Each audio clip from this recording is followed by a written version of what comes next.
In this video, you're going to learn 6 ways to get your employees to take initiative so they make impact at work. The "it's not my job" attitude is more than just a career killer for the employee. It's also a symptom of a much larger problem for the organization. See, what you realize is that workers who do their jobs and nothing more, they don't contribute to the growth of the company. Without initiative, the company becomes ensnared in the old ways of doing things. See, if the workplace culture doesn't encourage employees to be proactive, they're not going to have the courage to take initiative. When their ideas and actions are met with criticism or dismissal, they're going to stop trying, and then they become disengaged, resolving to do only what is necessary to get by. In today's lingo, they call it quiet quitting.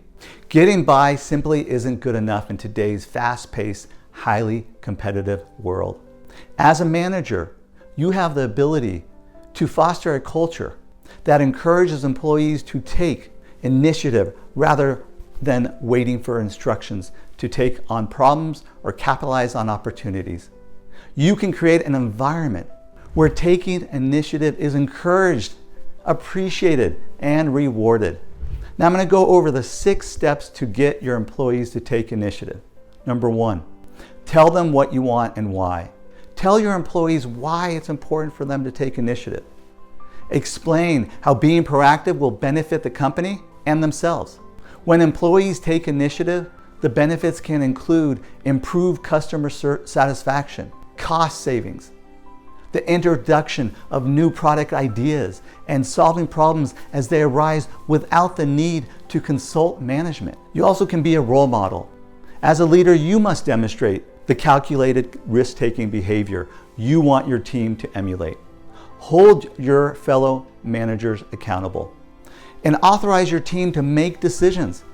Give your employees the authority to take initiative on certain things without prior approval. For example, employees at the Ritz-Carlton, they know that they can spend up to $2,000 to ensure that a guest is satisfied. Provide a positive, encouraging environment. People are most creative when they enjoy their work. That's the reason why Google allows its engineers to spend 20% of their time working on projects of their choosing. Recognize their efforts even if they fail.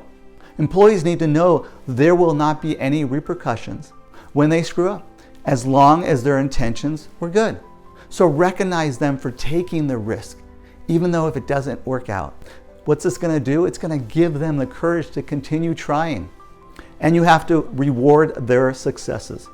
Some of the best rewards are those that provide recognition. So give employees the opportunity to have lunch with their CEO or other senior leaders. This can be so exciting and motivating experience for them. Consider awarding extra vacation days as rewards as well, appreciating the person in front of senior leadership. Talk about the good things they did, or present the person with some sort of award during the weekly staff meeting. When the work environment promotes taking initiative, employees end up feeling empowered to think creatively rather than rigidly, adhering to guidelines that often don't provide the best solution. Recognize your risk takers for their ideas and give them credit when you implement them. Seeing their ideas put into practice, it's going to give them a feeling of pride and accomplishment, and that's the best reward of all.